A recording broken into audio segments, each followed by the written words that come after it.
এক রাতে এক যুবক মসজিদের কোণে বসে কাঁদছিল। তার চোখের পানি গড়িয়ে পড়ছিল টপ টপ করে। মানুষ মনে করলো সে হয়তো কোনো দুঃখে কাঁদছে, কিন্তু আল্লাহর ফেরেশতারা তার অশ্রুকে লিখে রাখলো। রাসূল সাল্লাল্লাহু আলাইহি সাল্লাম বলেছেন, যে ব্যক্তি আল্লাহর ভয়ে কেঁদেছে তার চোখ কখনো জাহান্নামের আগুন ছুবে না। তিরমিজি। আসসালামু আলাইকুম প্রিয় সুধী, কেমন আছেন সবাই? আশা করি আল্লাহর রহমতে সকলেই ভালো আছেন। তো শুরু করা যাক। একজন আল্লাহ ভীরু মানুষ ছিল। তার জীবনে ছিল অনেক গুনাহ, অনেক ভুল। তবুও একদিন গভীর রাতে সে উঠে দাঁড়ালো নামাজের জন্য।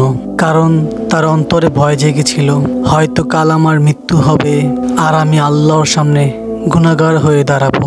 সে 2 রাকাত নামাজ পড়লো আর সিজদায় পড়ে বলল, হে আল্লাহ, আমি খুবই দুর্বল, আমি গুনাহগার, কিন্তু তুমি তো ক্ষমাশীল।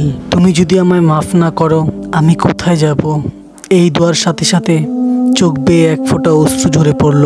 সে জানতো না এই অশ্রুই হবে তার মুক্তির চাবি। কিয়ামতের দিন যখন মানুষ তার আমলনামা নিয়ে আসবে, এই মানুষটির আমল ছিল খুবই কম, কিন্তু আল্লাহ ফেরেশতাদের বলবেন, তার চোখ থেকে যে এক ফোঁটা অশ্রু বের হয়েছিল আমার ভয়ে, সে অশ্রু আমার কাছে 10 পর্বতের সমান ওজনদার ছিল।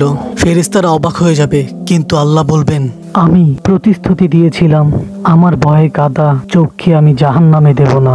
ভাই ও বোনেরা, আমরা হয়তো অনেক গুনাহ করি, হয়তো অনেক ভুল করি, কিন্তু আল্লাহর ভয়ে কাঁদা একটি চোখই হতে পারে আমাদের মুক্তির রাস্তা। আজ রাতেই আল্লাহর সামনে দাঁড়াও, তার কাছে ক্ষমা চাইতে গিয়ে অশ্রু ঝরাও।